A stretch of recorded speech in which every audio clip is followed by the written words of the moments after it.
El contenido y las imágenes de este programa se difunden con fines noticiosos y de interés público. Además, los comentarios, opiniones y expresiones de sus invitados son responsabilidad exclusiva de ellos y no representan ni deben interpretarse como la opinión de este canal. En Next, nuestros periodistas y presentadores mantienen un nivel de compromiso con su audiencia, de entretener e informar de manera objetiva y con responsabilidad. Muy buenas noches, televidentes. Estamos aquí este miércoles en su programa New Business Report, hoy en compañía de mi copresentador Alejandro Pérez Saldaña, el abogado político de Ricardo Martinelli. Alejandro. Muy buenas noches a todos los televidentes asiduos de este programa New Business Report, y los saludamos muy cariñosamente porque siempre nos paran en todos lados. En todos lados nos paran y dicen: yo escucho el programa, yo lo escucho a usted, yo escucho a Roniel Ortiz con su análisis sesudo de los temas legales de Ricardo Martinelli. Bueno, mira, Alejandro, igual me pasa a mí, quiero pedir disculpas el miércoles pasado, el licenciado Alejandro Pérez estaba con quebrando de salud, yo estoy bastante mejor, gracias a los medicamentos que he estado ingiriendo, gracias a la atención de nuestro cardiólogo, el doctor Gabriel Frago, su esposa y su familia, que han estado viendo mi corazón y que nos tiene ahorita marcando el paso como debe ser correctamente. Una dura dieta, muchos medicamentos, pero bueno, aquí estamos bien, mucho mejor, y con fe de que pronto ya salimos de todo este malestar que tuvimos por unos días.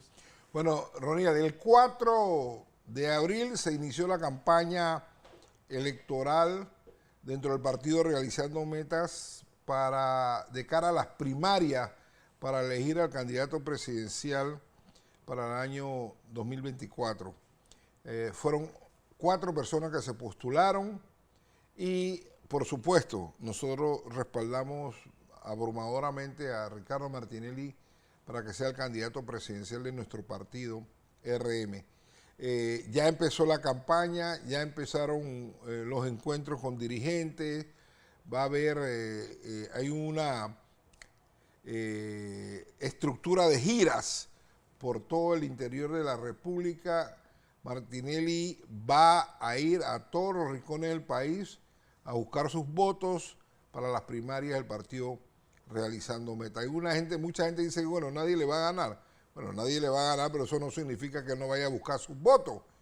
Si él quiere que la gente lo respalde como lo respalda todo el país, él tiene que comunicarse con la gente, verlo. Es que la gente lo quiere ver, Roniel, la gente lo quiere ver, la gente lo quiere saludar, la gente le quiere chocar la mano.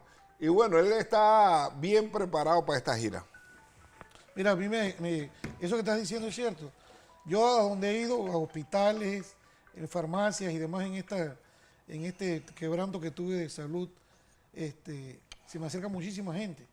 Yo no tenía idea de la magnitud de la cantidad de personas serias, personas con criterio formado, muchas personas de la tercera edad, personas profesionales que no se pierden este programa, y siempre se me acercan algunas personas a darme consejos políticos.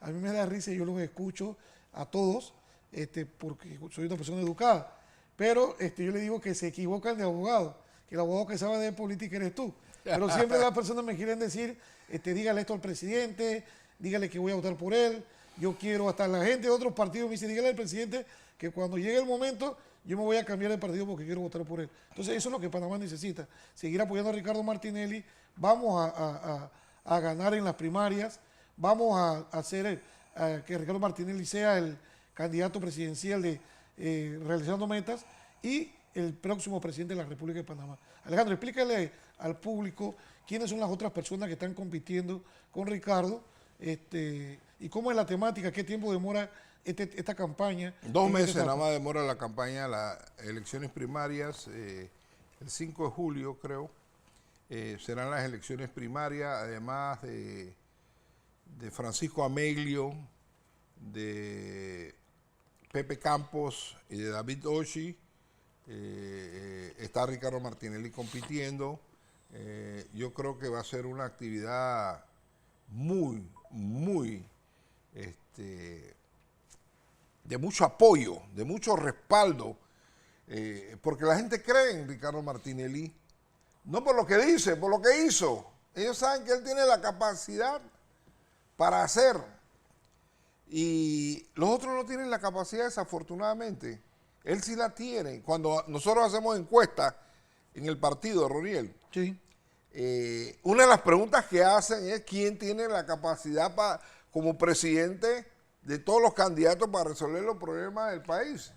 Y sale Ricardo Martinelli con más del 50% de los encuestados diciendo que sí, él sí sabe. Y aquí se trata de saber. Y yo creo que esto, yo creo que a pesar de los 3 años de vicepresidente, Gaby no sabe.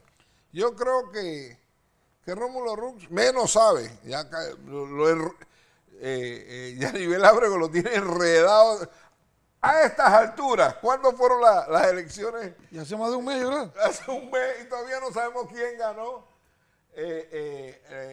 Los convencionales del Partido Cambio Democrático. No sabemos.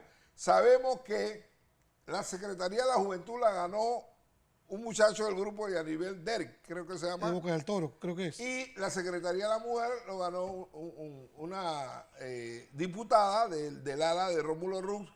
Pero la Secretaría de la Mujer está impugnada, así que no vamos a saber por meses quién ganó esas elecciones. Y esa es la incapacidad de Rómulo Rux para poder ni siquiera desarrollar un proceso electoral interno organizado, serio, y no como lo que vimos nosotros, que alteraron acta diestra y siniestra. Entonces al final, yo no sé quién ganó, yo sé quién perdió.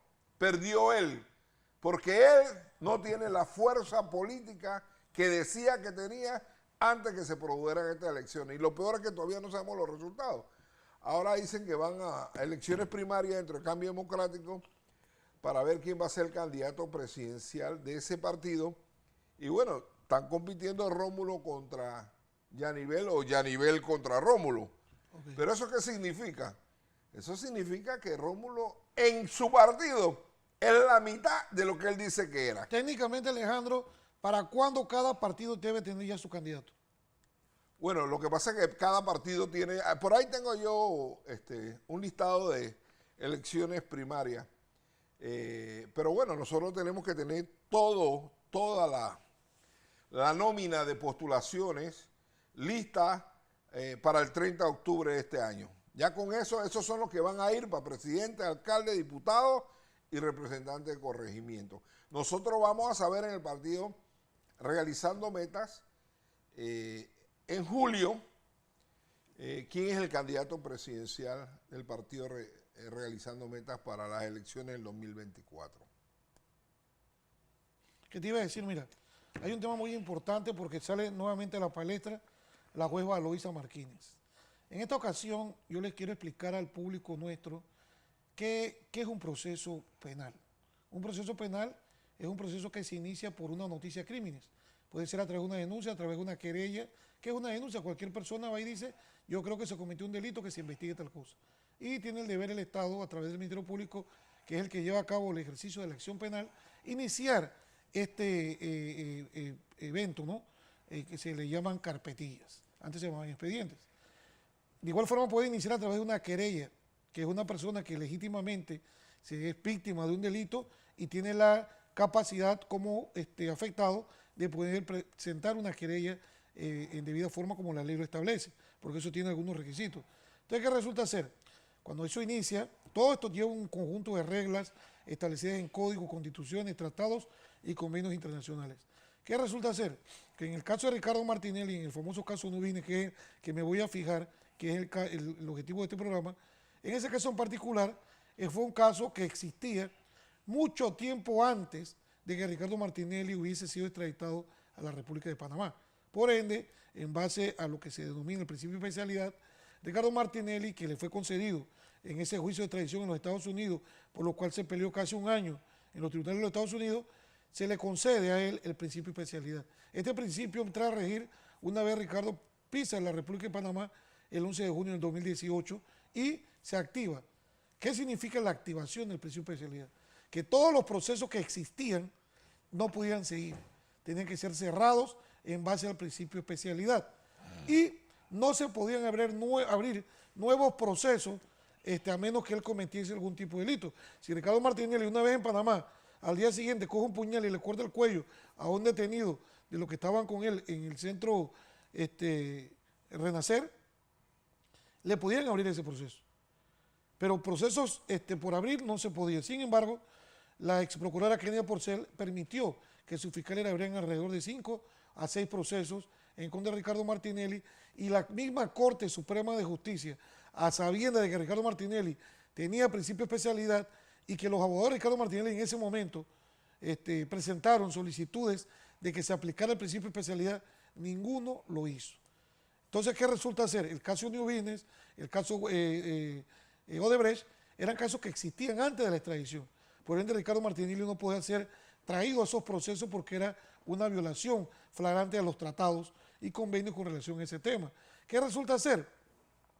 Se da una situación, el proceso existía. Un fiscal de crimen organizado, de nombre David Mendoza, en su momento toma la decisión, me imagino presionado por el gobierno de ese momento, de pedir una excepción porque es la única forma, hay 3 formas. Una, que Ricardo Martinelli hubiese dicho yo renuncio a mi principio de especialidad. El otro, que él haya retornado al país donde fue extraditado. O sea, que él hubiese cogido un avión, un barco, o se hubiese ido caminando con los migrantes que viajan hacia allá y que cruzó la frontera y entró a los Estados Unidos. Ahí desaparecía el principio de especialidad. ¿Qué hizo 2 fiscales en ese momento? Ese fiscal se cubrió y se amarró a la ley de forma parcial, porque él agarró y pidió una excepción. ¿Qué era una excepción? Le pidió una autorización a la Cancillería para que se la transmitiera a la Embajada de los Estados Unidos, y la Embajada de los Estados Unidos se la transmitiera al Departamento de Estado y a su vez al Departamento de Justicia, porque todo tenía que retornar al juez que concedió esa extradición y que le dio el principio de especialidad. Sin embargo, el fiscal pide la excepción, manda la documentación en inglés y español como lo exigen los Estados Unidos, y esa documentación solamente llega hasta la Embajada de los Estados Unidos, donde fue rebotada pidiendo una corrección en cierta documentación. ¿Qué resulta ser? Que en el ínterin de que esa documentación regresa a la Fiscalía a través de los conductos diplomáticos y del Ministerio Público, Procuraduría, Fiscalía de Asuntos Internacionales, esa excepción o solicitud de excepción, cuando llega a ese mismo despacho, ya el fiscal no era David Mendoza, era el fiscal Emeldo Márquez. O sea que el fiscal Emeldo Márquez, que es el fiscal que ayudó a acusar a Ricardo Martinelli el 27 y 28 de enero del año 2022, y que es el que está en este caso, tenía pleno conocimiento de que en su expediente existía una solicitud de excepción al principio de especialidad incompleta, y él tenía que seguir el trámite, él tenía que arreglar lo que los norteamericanos le dijeron y tenía que enviarla nuevamente. Pero ¿qué pasa? Yo supongo que en su mediana inteligencia el licenciado Emeldo Márquez verificó la ley y se dio cuenta que los fiscales no podían pedir una excepción. La excepción, como lo estableció en una documentación la Cancillería, solamente la podía pedir un ente jurisdiccional. ¿Qué es un ente jurisdiccional? Cuando se dio el caso de Ana Matilde Gómez versus un fiscal al cual ella le pinchó el teléfono, Ana Matilde Gómez, siendo procuradora general de la Nación, aducía que ella pinchó el teléfono del señor fiscal y lo acusó de unos delitos porque ella consideraba que ella era una autoridad jurisdiccional. Pues eso no fue así, toda vez de que los tribunales, y creo que la misma Corte fallaron diciendo que los únicos que son autoridad jurisdiccional son los jueces magistrados de la República de Panamá, más nadie. Ningún fiscal es autoridad jurisdiccional, por ende, ellos no podían pedir eso y por eso él no continuó esa solicitud. Y ustedes nos han escuchado en cantidad de programas hablar del tema en particular, pero que es un tema que si yo como abogado permito que ese tema se pisotee, entonces Panamá es un charlatán jurídico a nivel internacional en base a lo que Panamá ha firmado, comprometiéndose como Estado a respetar la ley. Porque lo único que los abogados de Ricardo Martinelli hemos pedido es el respeto a la ley. Y la jueza Valoisa ha armado una campaña donde, a pesar de que nosotros, antes de que tomaran alguna decisión, tanto en el caso de Brecht como en el caso New Business, advertimos a través de una documentación bastante gruesa, le advertimos a los dos fiscales que había una posible violación al principio de especialidad y le estamos advirtiendo que no se hiciera eso porque eso violaba la ley. Es más, el otro montón de casos que tenían abiertos, nosotros pedimos audiencias de controles de garantía en jueces de garantía, en el sistema penal acusatorio, y todos los jueces fueron contestes en decir que el señor Ricardo Martinelli mantenía el principio de especialidad, que si los fiscales hacían actos de investigación, violaban el principio. Incluso una de esas fiscales, en uno de esos casos que yo interpuse porque consideraba que una acción de una fiscalía de pedir un movimiento migratorio era un acto de investigación, lo fuimos a debatir al tribunal. En el tribunal le dieron la razón a la fiscal porque ella dijo y sustentó de que ella había pedido esa información porque ella iba a pedir una excepción, y así está en audio y video. Y la juez mordió el anzuelo y dijo que yo no tenía la razón y que la fiscal tenía razón, que ese era un acto para poder llevar a cabo una petición de excepción al principio de especialidad. Entonces quedó así. ¿Pero qué sucedió? Como la fiscal no fue a plantear ese tema, ellos estaban tratando de defender una carta de un funcionario de la Embajada de los Estados Unidos que se llama Heinemann. Heinemann hizo una carta que nadie se la pidió, dirigida a Kennedy Porcel, que no tiene nada que ver con los procesos y que no tenía constancia en los archivos del Ministerio Público, tal como constan en documentaciones que tenemos certificadas de que esa reunión nunca existió. Por ende, ese documento cuando apareció en el momento en que salen los Varela Leaks, de que Kennedy Porcel renuncia, que nombran al nuevo procurador, y el nuevo procurador, porque me lo dijo a mí en persona, cuando llegó a su despacho, encuentra el pormenorizado de los casos que le estaban entregando y encuentra un folder al lado que no tiene nada que ver con eso. Cuando abre el folder, se da cuenta que ese folder era la carta de Heinemann que se le había dejado Kennedy ahí de regalo, una copia simple. Entonces, ¿qué resulta ser? De que la carta no tenía origen. Entonces, cuando nosotros fuimos, el señor Carlos Carrillo, mi persona, y mi hermano que es abogado, fuimos a cuestionar ese tema. Él nos confiesa a nosotros de que cuando él fue citado como procurador al diario La Prensa, a una junta directiva, en la prensa tenían copia de la documentación de Heinemann, que ni siquiera la defensa de Ricardo Martinelli la tenía consigo. Nos la entrega, entonces él les dijo, así nos comunicó, yo, si ustedes la hacen pública, yo la voy a hacer pública. Como se hizo pública, nos la tuvieron que entregar y empezamos a hacer un estudio de este tema en particular, blindando todos los temas con relación a eso. Entonces, ¿qué sucede? La señora Valoisa ha sido enfática en decir que ella le quitó el principio de especialidad a Ricardo Martinelli en diferentes documentos, pero cuando vamos a la Cancillería y preguntamos al canciller, ya van dos cancilleres, le preguntamos si han sido comunicados de ese tema, ellos manifiestan que nunca ha llegado un documento que diga y le dicen, pregúntele a la jueza cuándo, dónde y cómo lo hizo, o cómo le comunicó a los Estados Unidos que ella le quitó el principio de especialidad de forma unitaria, pasando por encima de lo que tiene que ser un procedimiento a través de un juez de los Estados Unidos, que en este caso el magistrado Torres, que fue el juez de la Florida, que en ese caso manejó esa tradición. Entonces, ya hay exabruptos jurídicos, que es lo que hemos venido planteándole a esta jueza en diferentes audiencias, en diferentes escritos, pero ella hace caso omiso al tema. Y toco este tema en particular porque cuando se da una audiencia y se hace un auto de llamamiento a juicio, que es la apertura al juicio, eso va a una etapa. Viene una etapa que son 5 días para presentación de pruebas. En ese periodo de 5 días de presentación de pruebas, cada abogado de cada persona que fue llamada, en ese caso, a juicio, tiene la oportunidad de presentar las pruebas que él va a utilizar para la defensa de su representado. ¿Qué sucede? Esas pruebas son evaluadas unilateralmente por la juez, el fiscal dice si se opone o no se opone, y la jueza toma la decisión de qué es lo que ella considera que puede o no utilizar el abogado en defensa de su cliente. Estamos en un proceso ilegal, un proceso donde se violó el principio de especialidad, un proceso donde se violó el fuero, un proceso donde se violó el tratado constitutivo del Parlacén. Y todavía ahora la señora Aloísa se da el lujo de decir, estas pruebas yo no las voy a aprobar para que Ricardo Martinelli no se defienda. Tiene un apuro en complacer a alguien cuando lo que la jueza ha sido constante, galopante, infractora de las normas que establecen los tratados con relación al tema en particular.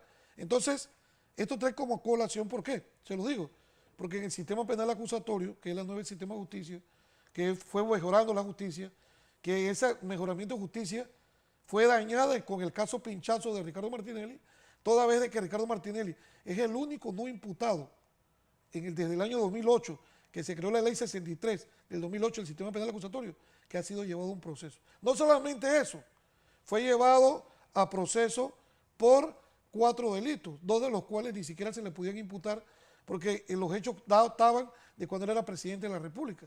Pero peor aún, cuando se fue a la audiencia, es la única persona en la historia de la República de Panamá juzgada 2 veces por la misma causa, en el mismo proceso, por los mismos hechos y por los mismos elementos, con la diferencia de que el primer fallo, cuando se presentaron las apelaciones, eso tiene un nombre, tiene un nombre que ahorita mismo se me escapa de la mente, pero nosotros fuimos a la casación con causales de nulidad. ¿Y qué sucede? Que el tribunal toma en consideración que anula el juicio, pero al anular el juicio anula 2 de los 4 delitos. Para que se pudiera dar la extradición, el fiscal de ese momento, Harry Díaz, astutamente, después de 5 documentaciones que le hizo a los norteamericanos, porque los gringos decían, con los delitos de interceptación de comunicación y vigilancia sin autorización judicial, no lo podemos entregar. Entonces inventan 2 delitos de peculado. Esos 2 delitos de peculado era uno por malversación y otro por peculado de uso, supuestamente. Entonces, ¿qué resulta ser?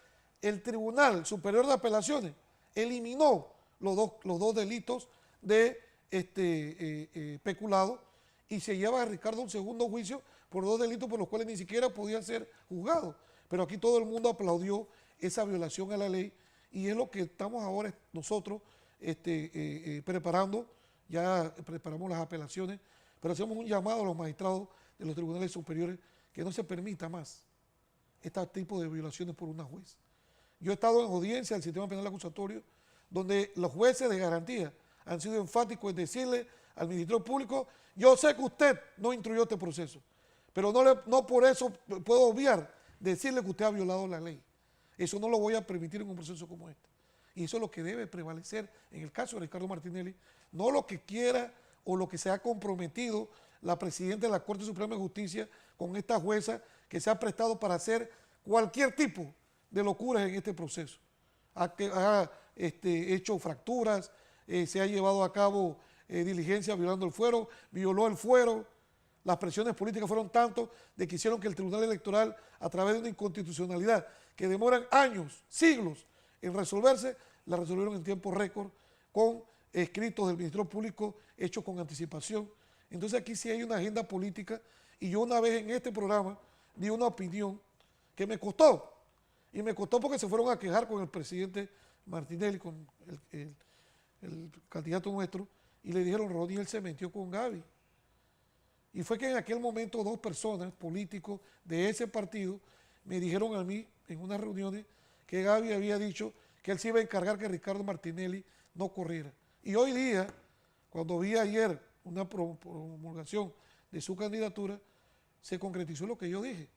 Y que en determinado momento se me criticó porque me estaba metiendo con el vicepresidente de la República. Pero fue una cosa que yo dije aquí porque 2 personas me lo dijeron. Y resulta ser que hoy, en el 2023, lo que yo dije en aquel tiempo era verdad, no era mentira. Entonces, ¿cómo se defiende Ricardo Martinelli en un proceso donde la jueza no quiere que utilice las pruebas que le favorecen? Donde no quiere que utilice las pruebas que le conviene, donde no quiere que se respete los derechos, garantías fundamentales que él tiene derecho a que se le respete. Eso es lo que nosotros estamos y por los cuales siempre inquirimos. No es que a nosotros nos guste estar criticando jueces o fiscales. Simple y sencillamente un fiscal y un juez se tiene que seguir única y exclusivamente lo que dice la Constitución y la ley. No estar complaciendo absolutamente a nadie por peticiones políticas que no llevan a ningún lado. Alejandro, te paso la palabra para que opines al respecto. Creo que nos queda ya poco tiempo. La historia de Valoisa Martínez, con todas las violaciones que ha hecho recientemente, Valoisa Martínez... Martínez. Recientemente ella cometió varias violaciones al Código Electoral. Y esas violaciones que ella cometió son delitos penales electorales. Y ella va a tener que responder por esos delitos, porque tú no puedes fijar la audiencia de un candidato presidencial en las elecciones primarias de su partido. Fijarla en el mismo momento en que está haciendo proselitismo, no puede. ¿Por qué? Porque lo pones en situación de desigualdad electoral. Porque mientras los otros candidatos están haciendo campaña, Martinelli tiene que meterse en un salón del órgano judicial allá en el edificio de Gil Ponce, donde queda la corte, por 2, 3 semanas, 4 semanas, quién sabe cuántas semanas, tiene que meterse allá. Mientras que los otros están haciendo campaña. Eso se llama desigualdad electoral. Y ella está propiciando con sus audiencias chimba, porque esos dos casos son casos chimbo. Porque New Business fue creado en la mente de Juan Carlos Varela y el testaferro de él fue el diputado Jorge Iván Sánchez de Penonomé, quien trajo a colación una mentira que la procuradora Kenia Porcel convirtió en un proceso judicial chimbo. Chimbo. Martinelli compró sus acciones con la plata de su bolsillo. Y el otro caso, Odebrecht, son unas donaciones que se hicieron, lo hizo Odebrecht en el año 2009. No es delito recibir donaciones políticas. No es delito recibir de Odebrecht en el 2009, porque nadie sabía lo que iba a pasar en el 2016 cuando reventó el tema del Lavallato. Y hay la norma de blanqueo de capital es muy clara.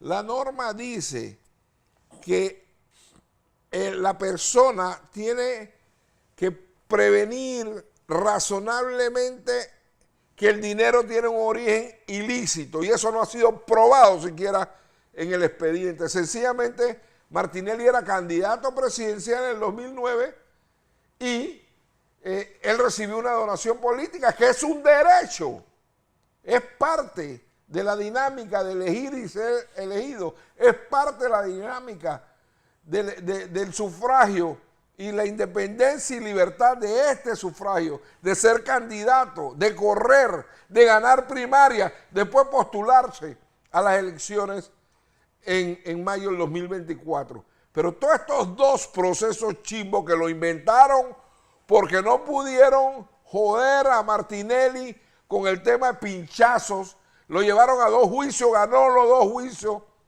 lo llevaron a un juicio sin imputarle y violaron todo y no pudieron con él. Entonces ahora trajeron estos 2 procesos chimbos en medio de la campaña electoral presidencial de Ricardo Martinelli.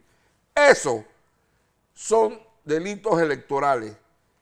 Eso va a salir muy pronto y Valoisa Marquines va a tener que responder por esa obstrucción del proceso electoral interno del partido Realizando Metas.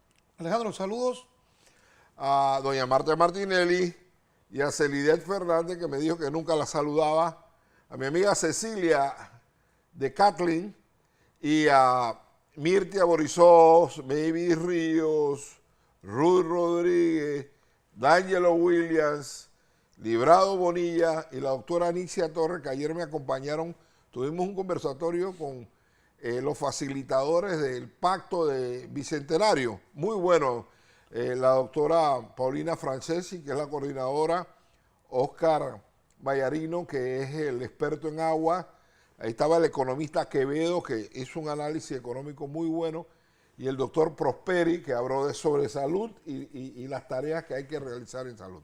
Bueno, yo por mi parte saludo a mi ahijado José Manuel, a Chile Castañeda, a Juan Castañeda y su esposa, a Jessica Canto, Kimi, JJ, a Benigno, que ya lo vi con mejoría, el licenciado Benigno, al doctor Frau y su familia, a Lulu Martinelli hasta Miami, a Ofelina Valladares, a mi hijo Roniel Ortiz, a mi hija Chantal, que está por allá en un entrenamiento en Costa Rica, orgullosamente representando a este país, y al Chino Burgo, a la señora Ana hasta los Andes, a la profesora Gualquiria, a mi madre que no se pierde el programa, a los papás del doctor del Chino, el Chino Chen, que son mis seguidores, al papá de Jessica, a Adela Canto y a Pellín, que también me mandan directrices ahí de lo que tengo que decir siempre. Bueno, a Alma Cortés, a James Acosta, nuestro candidato en Chiriquí, síganlo apoyando, a Niurka Palacio, Rodrigo Mejía, Iván Gante y al resto de los compañeros, a Carlos Carrillo Gomila, el maestro, un gran saludo y un abrazo. Y bueno, a Oliver Gómez, a Tuto Zavala, promotor de boxeo, amigo mío, que está aquí para el evento del día viernes, a Tutiquín, su hijo, a Tony González, el abogado de Don King, y a Oliver Gómez, Gilberto Mendoza, Julio Tain, a la mamá de Julio Tain, Alfredo Mendoza y a Octavio Rodríguez de la AMB. Saludos a todos. A Rose Laguna, esposa de Chemito y a Chemito, un saludo.